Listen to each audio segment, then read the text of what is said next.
Fit रहे India की latest updates में आपका स्वागत है। क्या आप जानते हैं कि भारत में अब 10 में से 9 से ज्यादा बच्चों का जन्म हॉस्पिटल में हो रहा है। और सिर्फ यही नहीं, बच्चों के टीकाकरण से लेकर के महिलाओं की स्वास्थ्य सेवाओं तक देश की हेल्थ तस्वीर में बड़ा बदलाव देखने को मिला है।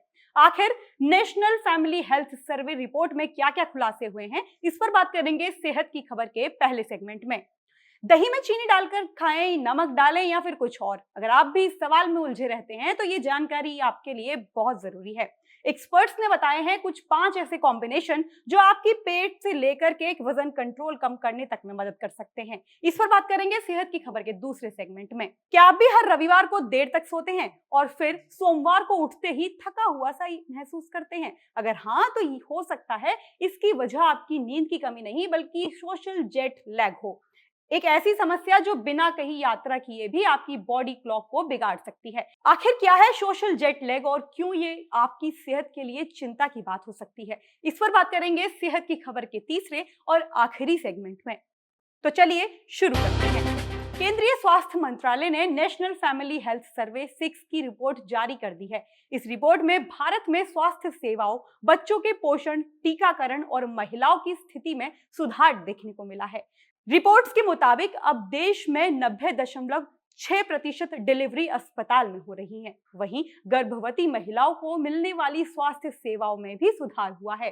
रिपोर्ट्स में बताया गया है कि 95.9% गर्भवती महिलाओं को एंटीनेटल केयर मिली है। पहली तिमाही में जांच कराने वाली महिलाओं की संख्या भी बढ़ी है। इसके अलावा 4 बार या उससे ज्यादा एएनसी जांच कराने वाली महिलाओं की संख्या भी पहले से बढ़ी है। वहीं जन्म के 2 दिन के भीतर नवजात बच्चों की जांच कराने में भी सुधार देखने को मिला है। बच्चों के टीकाकरण में हुआ बड़ा सुधार।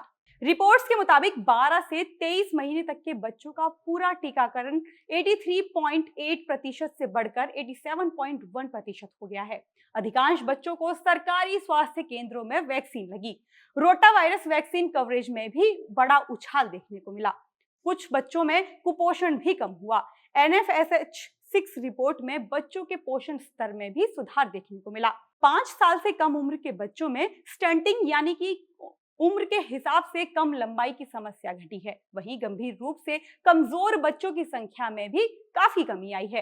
हेल्थ इंश्योरेंस का दायरा भी बढ़ रहा है। रिपोर्ट्स के मुताबिक अब ज्यादा परिवार हेल्थ इंश्योरेंस योजना से जुड़ रहे हैं। हेल्थ इंश्योरेंस कवरेज 41% से बढ़कर 60.2% हो गया है। इसमें आयुष्मान भारत योजना की बड़ी भूमिका बताई जा रही है। महिलाओं की डिजिटल और आर्थिक स्थिति मजबूत हुई। रिपोर्ट्स में ये भी सामने आया है कि अब ज्यादातर महिलाएं इंटरनेट इस्तेमाल कर रही हैं। बैंक अकाउंट्स और मोबाइल फोन इस्तेमाल करने वाली महिलाओं की संख्या भी बढ़ी है। स्वास्थ्य मंत्रालय का कहना है कि सरकारी योजनाओं और बेहतर स्वास्थ्य सुविधाओं की वजह से देश में मातृ और शिशु स्वास्थ्य में सुधार हुआ है। हालांकि लाइफस्टाइल से जुड़ी बड़ी बीमारी और मोटापा अभी भी बड़ी चुनौती बने हुए हैं। आइए अब शुरू करते हैं सेहत की खबर का दूसरा सेगमेंट। क्या आप भी दही में सिर्फ चीनी या नमक मिलाकर खाते हैं? लेकिन क्या आप जानते हैं कि दही के साथ कुछ खास चीजें मिलाकर खाने से इसका फायदा जो है वो कई गुना बढ़ सकता है। इतना ही नहीं, सही समय पर दही खाने से पाचन बेहतर हो सकता है, कब्ज दूर हो सकती है, वजन कंट्रोल करने में भी हेल्प मिल सकती है और शरीर को भरपूर एनर्जी भी मिल सकती है। तो आखिर दही के साथ वो कौन सी 5 चीजें हैं जो आपके लिए बहुत फायदेमंद हो सकती हैं? तो आइए जानते हैं। दही भारतीय खाने का एक अहम हिस्सा है। ये प्रोबायोटिक से भरपूर होता है जो पेट और पाचन तंत्र के लिए बेहद फायदेमंद माना जाता है। लेकिन अगर दही को सही चीजों के साथ खाया जाए तो इसके फायदे और भी बढ़ सकते हैं। आइए कौन से हैं वो कॉम्बिनेशंस जान लेते हैं। पहला है दही और भुना हुआ जीरा। सबसे पहले बात करते हैं दही और भुने हुए जीरे की। एक्सपर्ट्स के मुताबिक दही में भुना हुआ जीरा और थोड़ा सा आयोडीन युक्त नमक मिलाकर खाना पाचन के लिए काफी फायदेमंद हो सकता है। दही में मौजूद प्रोबायोटिक्स आंतों में अच्छे बैक्टीरिया बढ़ाते हैं, जबकि भुना हुआ जीरा पचाने में मदद करता है। इस कॉम्बिनेशन से गैस, एसिडिटी, ब्लोटिंग जैसी समस्याओं से राहत मिल सकती है। दूसरा कॉम्बिनेशन है दही और खीरे का। अगर गर्मियों में शरीर को ठंडक और हाइड्रेट रखना चाहते हैं तो दही और खीरा एक बेहतरीन विकल्प हो सकता है। खीरे में भरपूर पानी और फाइबर होता है जो दही के प्रोबायोटिक्स के साथ मिलकर डाइजेशन को बेहतर बनाता है। इससे कब्ज की समस्या कम हो सकती है और पेट साफ रहने में मदद मिल सकती है। तीसरा कॉम्बिनेशन है दही और अनार का। दही प्रोबायोटिक का काम करता है, जबकि अनार में मौजूद फाइबर और प्रीबायोटिक की तरह काम करता है। जब प्रीबायोटिक और प्रोबायोटिक साथ आते हैं तो गट हेल्थ बेहतर होती है। इससे खाना आसानी से पचता है और कब्ज, गैस, अपाचन जैसी समस्याएं भी कम हो सकती हैं। चौथा कॉम्बिनेशन है दही और शहद का। अगर आपको मीठा पसंद है तो दही में शहद मिलाकर आप खा सकते हैं। दही प्रोटीन और कैल्शियम का अच्छा सोर्स होता है, जबकि शहद तुरंत एनर्जी देने में हेल्प करता है। ये कॉम्बिनेशन पेट के लिए भी अच्छा माना जाता है और थकान महसूस होने पर शरीर को जल्दी एनर्जी दे सकता है। पांचवा कॉम्बिनेशन है दही और ओट्स का। वजन कम करने वालों के लिए दही और ओट्स का कॉम्बिनेशन काफी लोकप्रिय है। ओट्स में मौजूद फाइबर और दही का प्रोटीन मिलकर पेट को लंबे समय तक भरा हुआ महसूस कराते हैं। इससे बार बार भूख नहीं लगती और ओवर ईटिंग की संभावना भी कम हो सकती है। दही खाने का सही समय क्या होता है? अब सबसे जरूरी सवाल तो यही आता है कि दही खाने का आखिर सही समय क्या है। एक्सपर्ट्स के मुताबिक अगर आप दही में खीरा या फिर अनार मिलाकर खा रहे हैं तो मिड मॉर्निंग यानी कि सुबह 10 बजे से लेकर के 11:30 बजे के बीच में आप खा सकते हैं। इस समय शरीर न्यूट्रिएंट्स को बेहतर तरीके से अब्सॉर्ब कर सकता है और डाइजेशन भी अच्छा रहता है।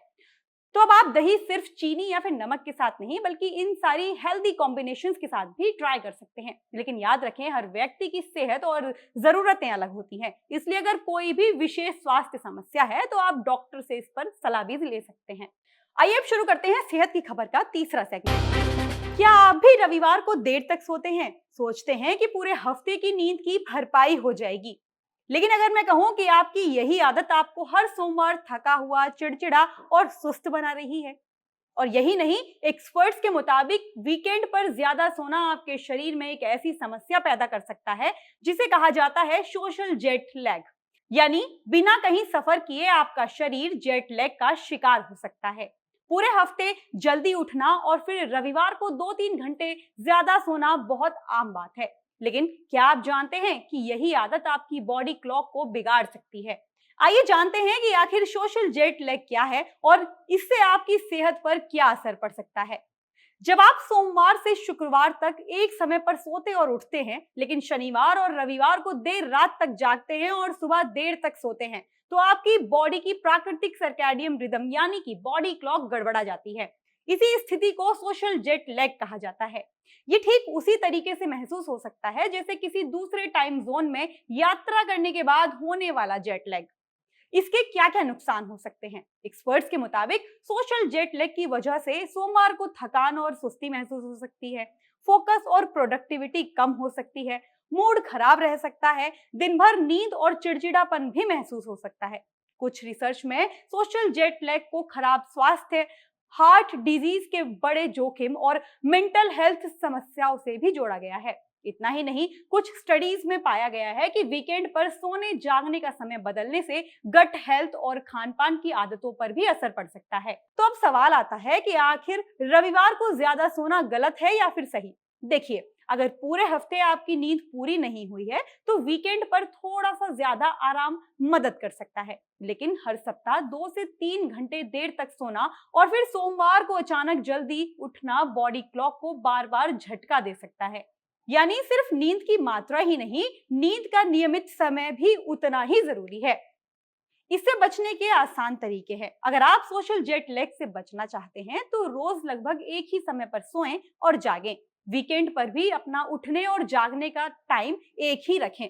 रात में स्क्रीन टाइम कम करें, सुबह धूप में जरूर जाएं, देर रात कैफीन और भारी खाना खाने से बचना चाहिए। विशेषज्ञों का मानना है कि कंसिस्टेंट स्लीप शेड्यूल बेहतर नींद और बेहतर स्वास्थ्य की कुंजी होता है। तो अगली बार रविवार को देर तक सोने से पहले याद रखिए, हो सकता है आप नींद पूरी नहीं कर रहे हो बल्कि आपकी बॉडी क्लॉक को और ज्यादा कंफ्यूज कर रहे हो। क्या आप भी सोमवार को ऐसे ही थका थका सा और चिड़चिड़ा महसूस करते हैं? तो हमें कमेंट बॉक्स में जरूर बताइएगा। आज के लिए सिर्फ इतना ही। बाकी खबरों से अपडेट रहने के लिए जुड़े रहिए हमारे साथ।